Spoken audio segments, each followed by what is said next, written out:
Nuestro protagonista era un espadachín excepcional, que perfeccionó su habilidad durante 20 años y se convirtió en el mejor del país. Después de la escuela secundaria, trabajaba tan duro que a menudo tenía manchas de sangre en las manos. Mientras tanto, en un restaurante abarrotado, un camarero anunció que el omakase de la mesa 3 estaba listo, pero de pronto una alarma en la cocina interrumpió momentáneamente el trabajo allí. En ese momento nuestro prota llamado Kim-Yang estaba en la cocina, con protectores auditivos concentrado en cortar un pescado. En eso uno de los camareros se disculpó y le mencionó que la alarma de su teléfono estaba sonando. Al revisar su teléfono, vio una notificación de un juego y se preguntó si había algo mal con él, pero sus pensamientos fueron interrumpidos cuando el camarero le informó que había llegado un invitado, a lo que nuestro prota le pidió que dijera que no estaba aquí. Poco después un hombre corpulento entró en la cocina y desestimó la excusa, insistiendo en que era el momento de recibir una respuesta, ya que creía que no debería ser difícil para alguien que maneja espadas a diario. Cuando Kim-Yang no respondió, aquel tipo se rió y lo acusó de ser insensible, y ordenó a sus hombres que trajeran una maleta, que al abrir se reveló estar llena de dinero. Y sin perder el tiempo el hombre anunció que era un adelanto de 300 millones y que habría más si se completaba la tarea adecuadamente. Pero sin decir nada el prota cortó rápidamente un gran pescado colgado frente a él, horrorizando al hombre por completo. Luego con calma le dijo que la cocina debía mantenerse limpia y que no era adecuada para alguien tan sucio como él estar aquí. Y con una voz muy fuerte le ordenó que se fuera mientras pedazos de pescado caían al suelo. Atónito por esto aquel hombre gritó que el prota realmente era el santo de la espada, tal cual como había esperado. Pero como Kim-Yang estaba enfurecido, agarró un cuchillo más afilado del mostrador, haciendo que todos los hombres se apartaran con miedo. Es así como aquel tipo junto con sus guardaespaldas salió del restaurante, advirtiendo al prota que no pensara que se estaba rindiendo y prometiendo regresar pronto. Más tarde, después de cerrar el restaurante, Kim-Yang estaba afuera fumando cuando su compañero de trabajo se le unió, comentando que el adelanto de 300 millones era una oferta que él habría aceptado de inmediato. El compañero preguntó por qué había rechazado la oferta, a lo que el prota respondió que toda su vida había estado acostumbrado a cortar cabezas de pescado con un cuchillo y le preguntó a su compañero qué sabía sobre ser un matón. Su compañero sugirió que el prota debería usar su reputación como maestro espadachín, aconsejándole que asustara a los hombres lo suficiente para conseguir el dinero, comprar una casa y abrir una tienda, sugiriéndole que también necesitaba vivir como un ser humano. Al escuchar esto Kim-Yang respondió que incluso si le ofrecieran miles de millones seguiría rechazando la oferta. Y de pronto en ese momento su teléfono recibió otra notificación. En eso su compañero de trabajo se burló de él, preguntando si las notificaciones eran por una cita, a lo que el prota aclaró que eran de un juego. Al preguntar si aún jugaba a Protección Divina, Kim-Yang admitió que había dejado de jugar ese maldito juego. Justo entonces alguien llamó preguntando por qué se iban sin limpiar, lo cual el compañero explicó que se trataba del jefe y le mencionó al prota que se iría primero solo. Y mientras seguía en sus cosas, de pronto recordó su juventud, cuando su familia se declaró en bancarrota, y como desde entonces había trabajado sin parar. Supuso que había estado demasiado enfocado en ganar dinero, pero su teléfono seguía vibrando, lo cual hizo que se frustrara por las constantes notificaciones de su teléfono, y en eso se dio cuenta de que podría ser del juego que había reinstalado después de una noche de copas.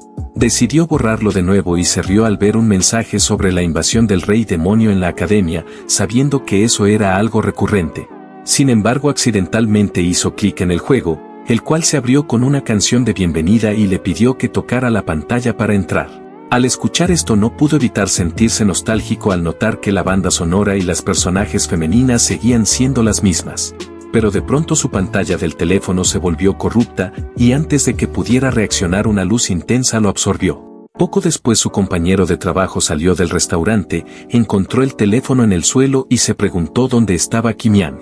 En eso el jefe del restaurante preguntó por el prota, a lo que su compañero, sin entender lo que había pasado, bromeó diciendo que el chef probablemente estaba en el baño. Mientras tanto la pantalla del teléfono mostraba un 100% de transferencia completado, revelando que el juego era un típico modelo paga para ganar con caja automática, sin nada especialmente notable. Nuestro prota, cautivado por la apariencia de las personajes femeninas del juego, acabó absorbiéndose tanto en el que gastó una fortuna. Tras jugar durante múltiples ciclos, se convirtió en un personaje de fondo sin importancia en el juego, llamado Kang. Un día chocó accidentalmente con una mujer y al ver que estaba bien se sorprendió. Afortunadamente en el juego Protección Divina Corea tenía nombres, ubicaciones y geografías similares a los reales, lo que facilitó su adaptación. Y es así como durante un año vivió en ese mundo, disfrutando de una vida que no podía experimentar en la realidad, y llegó a olvidar si estaba en un juego o en la realidad. Esto fue hasta ese día fatídico en que regresó a su apartamento, donde sus padres lo recibieron llamándolo con orgullo el gran maestro de espada, y le mostraron una carta de aceptación en una academia prestigiosa. El prota les pidió a sus padres que la guardaran, pero insistieron en que sin importar cuántas veces la vean, estaban orgullosos de lo bien que lo habían criado. Su madre luego le preguntó si había empacado todo, a lo que él respondió que lo terminaría pronto, lo cual su madre emocionada le dijo que siguiera adelante. Ese día su modesto sueño de llevar una vida normal se hizo trizas y suspiró en su habitación sabiendo que el día estaba casi aquí.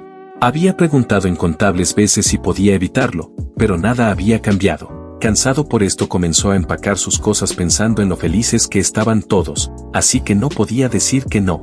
Mientras contemplaba la foto familiar, se preguntaba cómo era posible que Kang hubiera sido admitido en una escuela tan prestigiosa. Su padre le había explicado que su habilidad especial se había manifestado el año pasado y que había hecho el examen de ingreso justo después. Antes de que Kang asumiera ese cuerpo, esa habilidad divina ya se había mostrado, lo que le permitió pasar el examen de la Academia Hoken.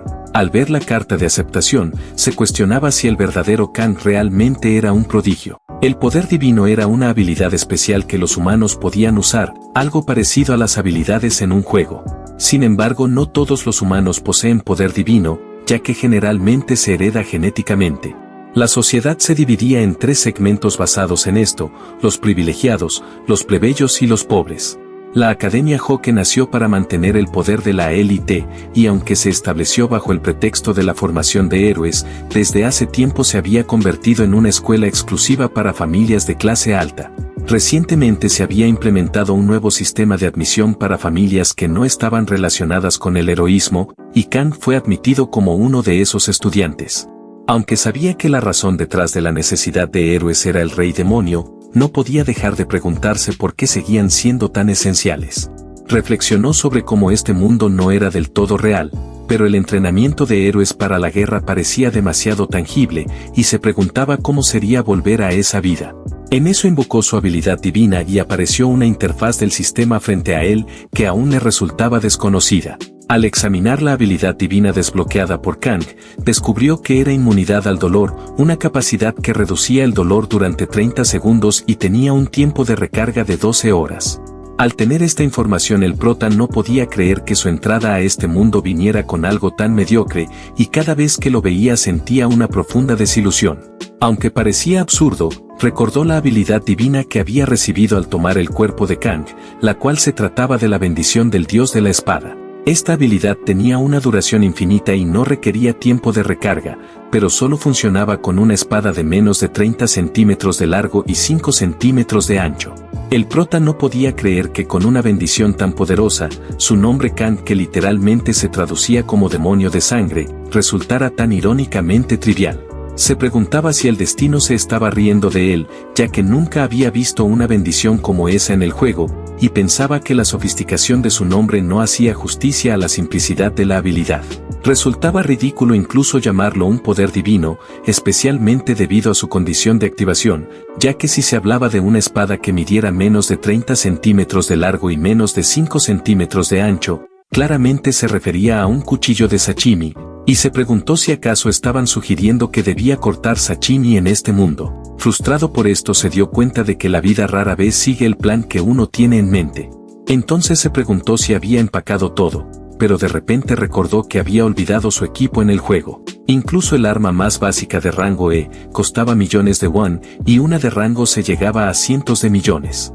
Esto significaba que los objetos de rango A y S eran auténticos tesoros, y como el prota sabía que solo la matrícula ya era carísima, no quería gastar más en algo que no había elegido por sí mismo. Sin embargo, la academia exigía que los estudiantes llegaran equipados, y presentarse sin nada causaría una mala primera impresión, así que con un suspiro decidió ir a ver a Daiko. Mientras se levantaba y salía de su habitación, recordó a su primer maestro, quien solía insistir en usar un cuchillo de sashimi japonés que costaba más de 100 millones de won, afirmando que un verdadero maestro nunca culpa a su equipo.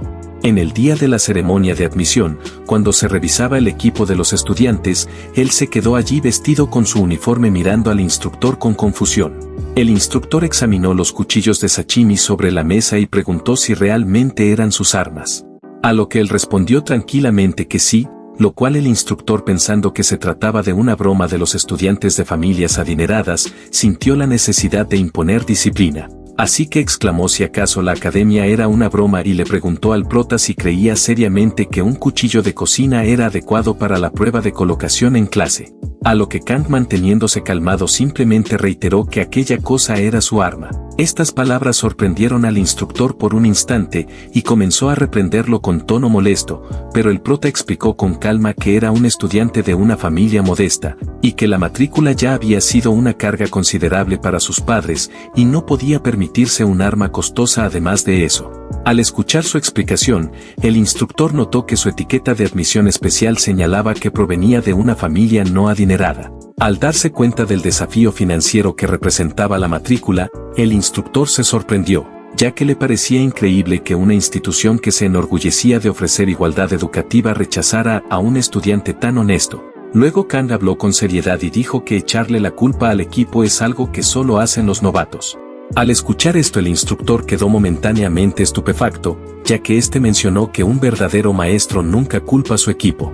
Las palabras que Kang pronunció parecían inusuales para alguien de su edad, y el instructor sintió que el prota ya había alcanzado una madurez que desafiaba su juventud, ya que su actitud decidida reflejaba la experiencia de alguien que había vivido mucho más de lo que su edad sugería. Era como si estuviera frente a una figura divina. Con esto en mente, el instructor aceptó el cuchillo y Kang le agradeció. Mientras tanto, algunos estudiantes de familias adineradas miraban al prota con desprecio, molestos porque un estudiante de admisión especial como él estuviera en la academia, y murmuraban entre sí cuestionando cómo alguien de su tipo podía estar aquí. Sin embargo, antes de que se desatara un conflicto, el instructor ordenó silencio y les indicó a los estudiantes que una vez concluida la evaluación debían moverse con rapidez y puntualidad. En eso, mientras Kang avanzaba por la fila, el instructor les advirtió con firmeza que según sus comportamientos él podría convertirse en su aliado o en su adversario. Al escuchar esto, Kang experimentó una oleada de recuerdos perturbadores, como si las palabras resonaran en su mente desde su pasado. Poco después decidió tomar un respiro y se sentó en un banco para reflexionar. Aunque esperaba encontrar hostilidad, le resultaba inquietante vivirlo en carne propia. A pesar de todo, había superado la inspección de equipo y había pasado la ceremonia de admisión, y ahora solo le quedaba enfrentar el examen de colocación en clase. En eso, mientras miraba a su alrededor en la academia, todavía le resultaba difícil creer que realmente había llegado aquí. Este sería el lugar donde pasaría los próximos 3 años, la Academia Hoken, una escuela de entrenamiento para héroes. Al observar el vasto tamaño del campus, se dio cuenta de que era mucho más impresionante de lo que las imágenes del juego habían mostrado, y exagerando un poco parecía casi tan extensa como una pequeña ciudad. Sonriendo para sí mismo, experimentaba una sensación de irrealidad, ya que asistir a una escuela destinada a la élite parecía un sueño lejano, especialmente después de haber tenido que dejar la secundaria en la tierra debido a las dificultades económicas de su familia. De repente, en eso, un anuncio les indicó a los estudiantes que se reunieran en el salón de entrenamiento a la 1 de la tarde para el examen de colocación en clase. De inmediato sacó su mochila sabiendo que la ceremonia de admisión había concluido, pero consciente de que el verdadero reto sería el examen de colocación. En eso, mirando su cuchillo de sashimi, se recordó a sí mismo que un examen sigue siendo un examen y que necesitaría familiarizarse con él. Se dio cuenta de que no había usado un cuchillo desde que llegó a este mundo porque no había necesitado hacerlo. Pero de pronto los recuerdos de su maestro inundaron su mente, recordándole que incluso por un solo día uno nunca debe dejar su cuchillo. Su maestro incluso le había dicho que debía sostenerlo mientras dormía. Kang se rió pensando que había adoptado otra de las costumbres de su maestro, pero también se preguntó si un año de descanso de la espada había desbocado sus habilidades. A pesar de vivir con el cuchillo durante 20 años, sacó el cuchillo ligeramente sintiendo su filo. Una pequeña sonrisa apareció en su rostro al darse cuenta de que la hoja estaba en mejor estado de lo que esperaba. Así que decidió probarlo retirando completamente la funda y planeando hacer algunos cortes de práctica. Pero en cuanto la funda se retiró por completo, una poderosa energía surgió de su mano y fluyó a través del cuchillo de sashimi. En eso la notificación del sistema parpadeó frente a él, mencionándole que el arma cumple con las condiciones de activación, la bendición del dios de la espada está activada.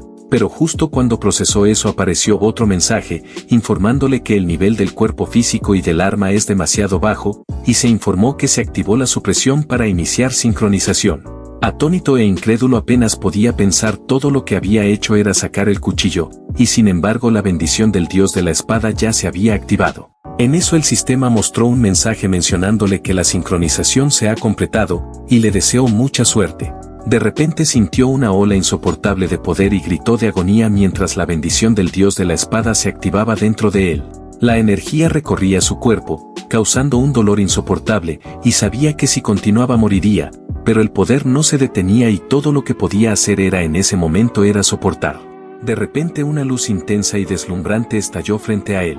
Al abrir los ojos se dio cuenta de que la escuela a su alrededor había quedado hecha añicos, como si fuera cristal roto. Atónito por esto se quedó paralizado, tratando de entender qué estaba sucediendo. De pronto su agarre sobre el cuchillo se aflojó, y en el momento en que tocó el suelo el mundo devastado se reconstruyó, dejándolo aún más desconcertado. En eso se dio cuenta de que al soltar el cuchillo, todo volvió a la normalidad. Sin embargo de repente sintió un dolor punzante en su cabeza y cuerpo, y en ese momento comprendió que su habilidad divina había sido activada, pero se preguntaba si el fenómeno de destruir el entorno estaba relacionado con la bendición del dios de la espada. El retroceso de la activación era abrumador y sabía que su habilidad divina de inmunidad al dolor solo podía aliviar molestias menores, no este tipo de dolor intenso. En eso observó su mano temblorosa, dándose cuenta de que si cada activación provocaba tal dolor, su poder sería prácticamente inútil. Pero de pronto un anuncio resonó ordenando a los estudiantes que se dirigieran inmediatamente al salón de entrenamiento. Al escuchar esto el prota titubeó, indeciso sobre si debía recoger el cuchillo de nuevo, ya que no podía dejar un cuchillo de sashimi en el suelo así nada más. Sin embargo intentó calmarse, pensando que tal vez el dolor solo se sentía en la primera vez que se activaba. Es así como temblando extendió la mano hacia el cuchillo preguntándose si estaría a salvo, y en cuanto lo tocó soltó un grito mientras una corriente de energía lo atravesaba, y en su sufrimiento se preguntó qué rayos estaba pasando. Mientras tanto en el salón de entrenamiento, los estudiantes se estaban reuniendo y los profesores conversaban, reían y debatían sobre cuánto habían gastado en la matrícula de sus hijos. Uno de los profesores observó a una figura y le comentó a su colega que Klinger ha progresado mucho. Se trataba del legendario héroe de las 7 estrellas, reconociéndolo como un descendiente de Aaron Non y el aprendiz directo del héroe fundador Hoken. Sin embargo Klinger observaba en silencio, lo que hizo que los profesores se sintieran incómodos y regresaran a sus asientos. En eso Klinger suspiró y desvió la mirada cuando alguien se acercó a él, se trataba de la heroína de 7 estrellas llamada Celta. Ella lo saludó mencionando que había pasado un tiempo y preguntando si en verdad habían transcurrido 50 años desde la última vez que se vieron. A lo que él respondió que notaba que aún no se había puesto el atuendo de directora de la academia, y bromeó diciendo que cumplir 70 años no la había cambiado mucho. Ella le replicó en tono juguetón que toda mujer desea seguir siendo atractiva hasta el final y le ofreció hacerlo parecer 10 años más joven con su bendición. Sin embargo Klinger rechazó su oferta, señalando que a pesar de su próximo cumpleaños número 70, aún no había madurado y que las personas deben valorar su esencia interna. Pero ella de manera bromista lo llamó un anciano cascarrabias y observó que no había cambiado en medio siglo, lo cual esto lo irritó, llevándolo a responder llamándola una vieja gruñona. Mientras sonreía, ella le comentó que realmente había cambiado si estaba dispuesto a participar en eventos como este, a lo que él murmuró que solía detestar incluso compartir el mismo espacio con esos ególatras presentes.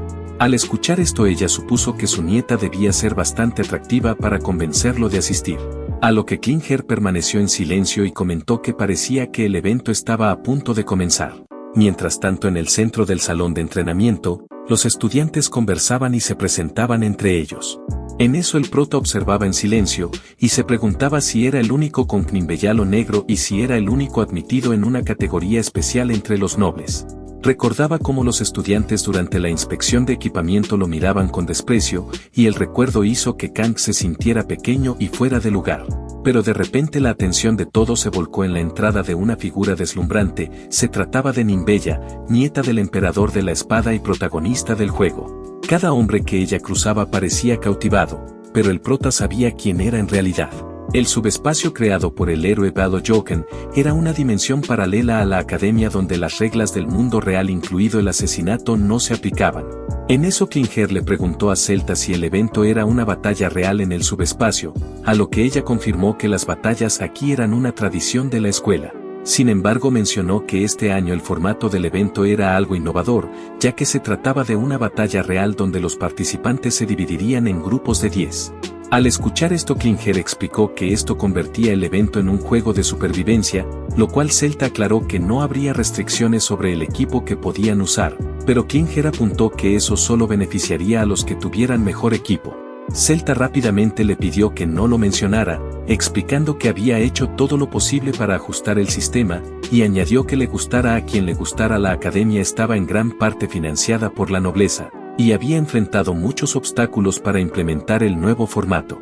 Volviendo con el prota, este fijó su atención en Ninbella, impresionado por su belleza cautivadora de esta chica, y la comparó con un personaje de un juego en 2D, pero pronto se dio cuenta de que era mucho más que eso. En eso mencionó para sí mismo que los hombres que intentaban acercarse a ella parecían ingenuos, y de no haber sido por su conocimiento él también podría haber actuado así. Sabía que Ninbella, al haber jugado el juego, estaba vinculada al protagonista debido a la bendición del milagro. Reflexionó sobre cómo las personas atractivas siempre parecen tener compañía, y él, siendo un estudiante con características especiales, no estaba a su altura. Así que prefería mantenerse al margen para evitar complicaciones durante su vida escolar, y al abrir su libro recordó los 3 principios que se había fijado para su futuro. Tenía que completar sus estudios sin problemas, conseguir un empleo convencional y llevar una vida tranquila. El libro señalaba que la profesión más deseada era la de héroe con un salario muy alto, lo que le llevó a preguntarse qué desafíos implicaría esa carrera. Pero recordando cómo incluso un cuchillo le causaba inquietud, cerró el libro con la idea de que los héroes debían proteger al mundo, mientras él buscaba un trabajo más sencillo. De repente, en eso, un anuncio en los altavoces informó a los estudiantes que el examen de asignación de clases para la Academia Joken estaba por comenzar. El anuncio aclaró que el examen de este año consistiría en una batalla real entre 10 cadetes seleccionados al azar. El primer lugar sería destinado a la clase estrella, los puestos segundo y tercero a la clase dragón, y del octavo al 10º lugar a la clase ordinaria. La asignación de clases se basaría en estos resultados, y las puntuaciones se asignarían automáticamente sin límite de tiempo. El prota observó que el formato era muy parecido al juego y su objetivo era asegurar un puesto en la clase ordinaria, así que planeaba terminar rápidamente. Y es así como el dispositivo de generación de subespacio se activó, transportando a todos al subespacio. Y sin más preámbulos, el examen comenzó con un mensaje del sistema deseándole suerte con las bendiciones de los héroes, y el prota decidió que evitaría usar su cuchillo si podía. Un rato después, los estudiantes estaban siendo evaluados por el sistema mientras salían del subespacio, asegurando sus clasificaciones de clase. Mientras tanto, otros todavía estaban luchando en el interior. En eso, Celta le dijo a Klinger que debido a la línea de sangre de su nieta proveniente sus resultados serían significativos. A lo que Klinger simplemente preguntó por qué lo mencionaba ahora, lo cual Celta señaló un tiempo impresionante de 7 minutos y 14 segundos logrado con un arma de rango C. Al escuchar esto, Klinger notó que Ninbella buscaba una evaluación justa, y Celta respondió que aunque Ninbella era riguroso en cuanto a la justicia, todavía se encontraba entre los 10 mejores en la historia de la academia. En eso, Klinger declaró con orgullo que esto era natural dada la línea de sangre, y se levantó anunciando que parecía que estaba terminando por lo que se iba. Pero Celta le informó que aún quedaba un grupo. Sin embargo, Klinger los desestimó como crías de los cerdos y se alejó diciendo que la vería la próxima vez. A lo que Celta respondió enigmáticamente que lo vería en el más allá.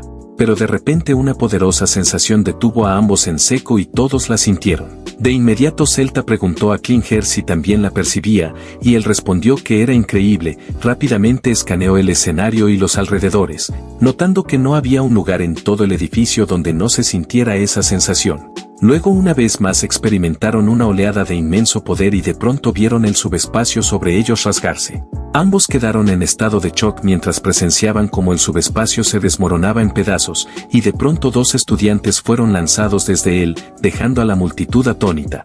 Los estudiantes cayeron sobre el escenario, rompiendo el suelo al impactar, y nadie podía creer que personas hubieran caído del subespacio. Luego apareció una luz brillante sobre ellos una vez más, haciendo que Klinger mirara hacia arriba con preocupación, y de repente algo cayó del subespacio y perforó el suelo cerca de uno de los estudiantes colapsados. Al ver esto, Celta rápidamente llamó al personal médico para que revisara los signos vitales de los cadetes que habían emergido. Mientras tanto, el cuchillo de sashimi cerca del prota brilló intensamente. Retrocediendo unos instantes atrás en el tiempo, un tipo pelirrubio se lanzó con todo a atacar, pero mientras esto pasaba el prota pensó que los resultados eran inevitables y predeterminados. Sin embargo, justo cuando ese pensamiento cruzó su mente, su enemigo agarró a su compañero y lo estampó contra la pared haciéndola añicos.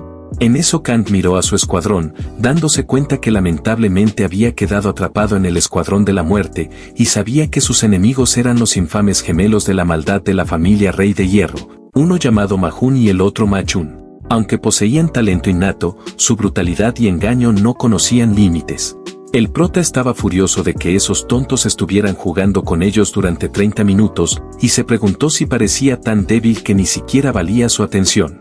En eso Machun echó un vistazo al pelirrubio que tenía en sus brazos, dándose cuenta de que había perecido, así que arrojó el cuerpo a un lado como si fuese basura, y comenzó a contar a los estudiantes que había eliminado, preguntando a Mahun cuántos quedaban, mientras Mahun pisoteaba el cuello de un estudiante. Machun notó que aquel estudiante estaba con vida, pero Mahun simplemente lo aplastó hasta eliminarlo, respondiendo que más o menos ya había terminado. En eso Machun molesto le recordó a Mahun que había atrapado a 4 de ellos, a lo que éste se disculpó señalando a un lado y diciéndole a Machun que podía quedarse con la que sobraba. Es así como este tipo se dio la vuelta para mirar a la chica temblorosa y estuvo de acuerdo en que la aceptaría. En eso el prota desde la distancia, al observar todo esto, notó que la chica que había estado sentada en un rincón parecía estar en pánico y que su voluntad de luchar se había desvanecido por completo. A medida que Machun se acercaba a la chica, le dijo en tono burlón a su hermano Mahun que la mirara, comentando que era de su gusto y expresando curiosidad por el sonido de sus gritos, y muy emocionado gritó que estaba ansioso por descubrirlo, mientras la chica permanecía paralizada por el miedo. En eso Mahun bromeando le dijo a Machun que aunque era su hermano menor, era un completo desengonzado. Luego este tipo, asustando a la chica, preguntó por dónde debería empezar a destrozarla. Fue en ese momento que el prota les gritó a los gemelos llamándolos insectos para captar su atención y exigió saber por qué estaban llegando tan lejos incluso en el subespacio, y preguntó si eran un par de psicópatas. Pero luego se dio cuenta demasiado tarde de que había dado un paso al frente sin pensar. En eso Machun con un tono divertido le preguntó a Mahun si quedaba un estudiante más. A lo que su hermano señaló la etiqueta del nombre de nuestro prota y comentó que era un estudiante especial, lo que para ellos era una completa basura. De inmediato los hermanos sonrieron de manera espeluznante, y Machun aún sonriendo le dijo a Mahun que se encargaría de él rápidamente. Lo cual este estuvo de acuerdo, pero le recordó que le arrancara la lengua ya que los había insultado. A lo que Machun con mucha seguridad le dijo que lo haría mientras se acercaba al prota. Desesperado por esta situación, Kant consideró frenéticamente qué hacer y se preguntó si debería usar la bendición de la ausencia de dolor, pero luego se dio cuenta de que dado que los gemelos habían estado profanando cadáveres durante 30 minutos, evitar el dolor durante solo 30 segundos no ayudaría. De repente en eso una luz brillante brilló de su mochila sorprendiéndolo mucho, y de inmediato recordó el cuchillo de sashimi que tenía dentro, pero sabía que sostenerla activaría la bendición del dios de la espada, y mencionó que ni siquiera había pasado medio día desde que decidió vivir una vida ordinaria, sin eventos y segura. Pero en eso los gemelos de la maldad notaron que estaba metiendo la mano en su mochila, y Machun burlonamente le preguntó qué estaba haciendo. Cuando el prota sacó el cuchillo de sashimi, los gemelos se quedaron atónitos por un momento antes de estallar en risas, ya que no podían creer lo que el prota tenía en manos, y lo atormentaron preguntándole si era una broma. Y al mismo tiempo la chica, observando aterrorizada, permanecía paralizada por el miedo, pero rápidamente Machun ajustó su postura, gritando que como era un poco entretenido haría su muerte lo menos dolorosa posible. Luego saltó en el aire apareciendo por encima del prota y gritando que le destrozaría la cabeza primero, lo cual Kang, al darse cuenta de que no podía ser exigente, abrió sus piernas ampliamente y de inmediato activó la bendición de la ausencia de dolor por 30 segundos, junto con la bendición del dios de la espada, mientras retiraba la funda del cuchillo. Sabía que la ausencia de dolor contrarrestaría el dolor causado por la bendición del dios de la espada durante 30 segundos. Mientras Ma Chun se lanzó con todo hacia él mencionándole que lo destruiría, y preguntándole qué podía hacer con un cuchillo patético como ese. En ese instante el prota sabía que si no podía cortar entonces sería su fin, y le preocupaba la capacidad del cuchillo de sashimi para cortar a través del pesado equipo de Ma Chun, pensando que este no era un pez sino una persona. Pero en eso recordó haberle preguntado una vez a su maestro por qué los bandoleros en las películas empuñaban cuchillos de sashimi, preguntándose si realmente lo hacían para cortar personas y no solo peces. A lo que su maestro, al escuchar esto, lo llamó loco, diciéndole que eso solo pasaba en las películas y que ni siquiera un dios podría hacerlo funcionar en la vida real, pero añadió que si lo cortaba de la manera correcta aún podría cortar. A medida que el poder del dios de la espada recorría su cuerpo, se liberó una luz fuerte y brillante, y rápidamente balanceó el cuchillo cortando el brazo de Ma Chun, el cual se quedó atónito al ver su brazo seccionado, que cayó estrellándose contra el suelo frente a Kang. En eso recordó que cuando aún estaba en la tierra, una vez llamó a su jefe para preguntar sobre los bandoleros, pero de pronto en medio de la llamada un objeto afilado fue lanzado hacia él, y no pudo evitar temblar del miedo al darse cuenta de que se trataba de un cuchillo clavado en la pared detrás de él. Aquel hombre le recordó que lo llamara maestro y le preguntó por qué tenía curiosidad sobre tales cosas. El prota sabía que su primer maestro había sido un antiguo matón, y como expiación el hombre se había cortado una muñeca y más tarde abrió un restaurante de sashimi, diciendo que quería llevar felicidad a la gente a través de sus habilidades, y las habilidades de su maestro eran de hecho impresionantes. Curioso por esto, le preguntó a su maestro por qué los gánsteres en las películas siempre usaban cuchillos de sashimi, y preguntó si en la vida real también era así. Su maestro respondió con brusquedad diciéndole que alguien con experiencia y habilidades con el cuchillo no debería hacer tales preguntas, y explicó que si alguien hería a una persona con uno de chef, la piel se contraería inmediatamente, y le preguntó si pensaba si saldría fácilmente. También explicó que un cuchillo de sashimi al ser estrecho podría apuñalar múltiples veces y ser retirado sin esfuerzo. Cuando preguntó por qué no simplemente cortaban, ya que podían filetear pescado, su maestro le gritó que el pescado se podía cortar porque estaba acostado y quieto, pero le dijo que si estuviera de pie ni siquiera podría cortar pan de un solo golpe. Y como el prota no se dirigió a él nuevamente como corresponde, su maestro le dio un golpe en la espalda recordándole que debía llamarlo maestro y no jefe. Y le dijo que incluso si el dios de los cuchillos estuviera involucrado no funcionaría así. Sin embargo, en su situación actual, mientras cortaba el brazo de Ma Chun con el cuchillo de sashimi funcionaba a la perfección. En ese instante Ma Chun estaba completamente en shock, mirando su brazo cayendo junto a su hermano Ma Jun, y mientras la chica estaba totalmente atónita, ya que no podía creer lo que estaba presenciando. Cuando el brazo de Ma Chun golpeó el suelo, el dolor lo golpeó de una vez y gritó de agonía, y clamó por su brazo perdido, suplicando por ayuda mientras veía a su oponente acercándose a él. Tartamudeando por la situación, Ma Chun le gritó que se mantuviera alejado, pero el prota continuó avanzando, lo cual aterrorizado dio la vuelta y corrió gritando que alguien lo ayudara. En eso Ma Jun, paralizado por horror, observa cómo su hermano menor intenta huir, pero de pronto es eliminado por Kang de manera aterradora. Lo cual Ma Jun, al presenciar esto, grita el nombre de Ma Chun lleno de rabia y dolor, mientras Kang permanece en silencio y la chica observa en shock. A pesar de que Ma Jun recuerda que están en un subespacio y que la muerte de Ma Chun no tiene significado real allí, se siente angustiado al ver el cuerpo de su hermano de esta manera, notando que a pesar de lo que pasó su oponente parece inexperto. Sin embargo, se dio cuenta de que debía tener cuidado con el cuchillo, y al agarrar el equipo de Ma Chun pensó sobre la imprudencia que llevó a la caída de su hermano. De inmediato se puso el equipo y gritó que las armas eran más efectivas con ambas manos, luego activó varias bendiciones a la vez, la de resolución para mejorar su defensa, y la de intervención para aumentar su salto en un 200%, y la de espíritu para potenciar la fuerza de sus golpes. Y con mucha confianza gritó que esas eran bendiciones de rango A, con las que los plebeyos solo podían soñar. Y mientras se preparaba para atacar, no dudó en burlarse de Kang, diciendo que incluso un arma de rango S no podría perforar su armadura y que no era como su hermano menor. Mientras tanto el prota se encontraba soportando el dolor en silencio, contando regresivamente desde el número 23. A lo que Mahun, en un intento desesperado, se lanzó hacia adelante dispuesto a eliminarlo de un solo golpe. Pero Kang mantuvo la calma en todo momento. Y sin dudarlo atacó de manera brutal a Mahun, el cual estaba sufriendo una agonía lenta y dolorosa.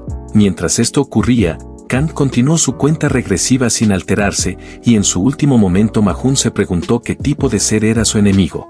Al llegar a 0 la cuenta regresiva, el prota recibió la notificación de que la bendición que le había permitido no sentir dolor había terminado. Y en eso gritó de dolor aferrándose al cuchillo de sashimi, luego abrió los ojos y vio que estaba en una habitación. Se preguntó si era un hospital y se sentó, sintiendo el dolor recorriendo su cuerpo. En ese momento un hombre entró en la habitación, y al verlo despierto el hombre salió inmediatamente para reportar que había recuperado la conciencia. Poco después quedó sorprendido al ver varias personas que entraron en la habitación, y eran rostros que nunca antes había visto en persona, pero de alguna manera los reconocía. Recordaba que 50 años atrás, estas eran las mismas personas que habían derrotado al 6º comandante de la Legión del Señor Demonio, eran los héroes de las 7 estrellas, los más fuertes de la humanidad, Klinger y Celta de la Academia. Y de inmediato se preguntó por qué estaban aquí. Klinger fue el primero en hablar, preguntándole su nombre, a lo que el prota respondió que se llamaba Kang, pero Klinger con una expresión seria rápidamente fue al grano preguntándole qué demonios había hecho. En ese instante Kang dudó, sabiendo que la sensación que había experimentado durante la batalla no era solo producto de su imaginación ya que era real. En eso miró a Klinger y notó que sostenía una espada, dándose cuenta de la gravedad de ser notado por una figura tan monstruosa. Kang respondió que aunque fuera un subespacio, consideraba que las acciones de los gemelos habían ido demasiado lejos, aunque aceptaría cualquier castigo sin quejarse. Sin embargo Celta interrumpió, llamando a Klinger un viejo tonto y preguntándole cómo manejaría a alguien como Kang.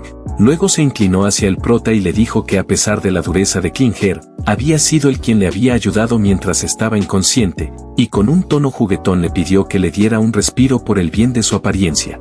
Klinger, desconcertado por esto, le gritó a Celta que no lo mencionara, a lo que ella abrazó al prota burlándose de la vergüenza de un héroe de 7 estrellas, y dejando a Kang preguntándose por qué Klinger lo había ayudado.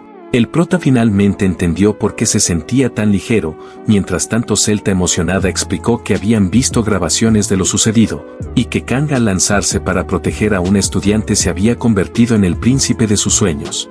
Sin embargo esto irrita a Klinger, así que le pide a Celta que muestre dignidad, pero ella no parece afectada y asegura que no causará problemas por lo ocurrido en el examen. Y comenta que los gemelos de la familia de Hierro solo entraron a la academia por sus relaciones y que se retirarían voluntariamente, lo cual generó alivio en nuestro prota. En eso Celta le menciona que la razón por la que están aquí es para darle una noticia, y sonriendo revela que él es el mejor clasificado y lo felicita. Al escuchar esto Kang quedó completamente anonadado, y preguntó a qué rayos se referían. No podía creerlo, y su visión de un futuro seguro y protegido se desvanecía ante sus ojos. Un momento después en la oficina de Celta, ella le dijo a Klinger que en sus casi 20 años como directora de la academia, era la primera vez que ocurría algo así. Y recordó la respuesta de Kang cuando dijo que no le gustaba ser el mejor clasificado, lo que sorprendió a ambos. Ella le preguntó si entendía lo que significaba estar en la clase estrella, recordándole que aunque los ancianos estaban furiosos, la decisión de cadete principal se basaba en un resultado calificado directamente por el subespacio mismo. En eso el prota pensó por un momento, pero aún así respondió que no le gustaba, lo que la llevó a preguntarle de nuevo si realmente no entendía. Volviendo al presente mientras Klinger tomaba un poco de café, Celta le preguntó si estaba molesto porque Kang había tomado el primer puesto en lugar de su nieta, y le recordó que él mismo había visto las grabaciones. Sin embargo Klinger respondió que era una locura cuestionar el juicio del subespacio, el cual estaba impregnado de la voluntad del héroe fundador. La academia había elegido a Kang como el cadete principal y simplemente deberían seguir esa decisión. En eso Klinger pensó que si las habilidades de Kang hubieran sido sobresalientes lo habría entendido, y si las habilidades físicas de Kang fueran excepcionales lo habría aceptado, y si su experiencia hubiera sido notable habría estado de acuerdo, pero lo que vio en el prota que apenas había llegado a la adultez era algo inexplicable. Sus movimientos encarnaban un concepto de esgrima que Klinger había perseguido toda su vida, un nivel de maestría. Sin embargo, la inquietante sensación que tuvo al desbloquear los meridianos de Kang persistía, ya que pudo notar que su cuerpo era suave, como si nunca hubiera sido entrenado, y parecía contener algo que no debería estar allí. En eso Klinger suspiró, dándose cuenta de que incluso a su edad, no podía creer que aún tenía un espíritu tan competitivo, especialmente hacia un chico de la misma edad que su nieta. Y nuevamente prestó atención cuando escuchó a Celta alabando los delicados rasgos de Kang y la forma en que cortaba heroicamente a sus enemigos para salvar a una mujer en apuros. Y añadió que si ella tuviera solo 10 años menos o incluso ahora, se preguntaba si aún podría intentar conquistarlo, y le preguntó a Klinger qué pensaba sobre eso, pero él simplemente respondió preguntando si sabía cómo llaman los cadetes universitarios a chicas como ella hoy en día. Intrigada por esto, Celta le pidió que continuara, desafiándolo a que abriera la boca. Cuando ella le preguntó de nuevo cómo llamaban a alguien como ella, él dejó su taza de café haciéndola aún más emocionada, y calmadamente le dijo una grosería. Lo cual esto enfureció mucho a Celta, y rápidamente se levantó y atacó a Klinger, sacudiendo toda la habitación. Al día siguiente Kang llegó a su clase de lobos, y sabía que era el mejor compromiso que podía haber hecho. Recordaba cómo Celta había ordenado a alguien que lo enviara a la clase superior, pero él insistió en unirse a la clase de los lobos. Sin embargo, Celta había protestado que el cadete principal no podía unirse a la clase de lobos, pero él cuestionó esa decisión, argumentando que la academia promovía la igualdad. Lo cual Celta, consciente de la controversia que podría generar, prometió mantener su solicitud en secreto. A lo que el prota, frustrado por su situación y su deseo de completar sus estudios sin involucrarse en luchas de poder, entró al aula, pero la puerta se cerró de golpe, atrayendo la atención de sus compañeros. Al ver su etiqueta en su uniforme, rápidamente desviaron la mirada y regresaron a sus actividades. En eso, mientras Kang caminaba hacia su asiento, pensó que todos debían seguir ignorándolo, ya para él eso estaba bien, pero al sentarse se sorprendió al ver que realmente lo ignoraban por completo, lo que lo alivió. Al sacar su libro sintió que ser solitario tenía sus ventajas. Sin embargo, cuando se acomodó, la chica del examen de subespacio se le acercó y le agradeció por su ayuda, pero Kang al mirarla se dio cuenta de que no la recordaba.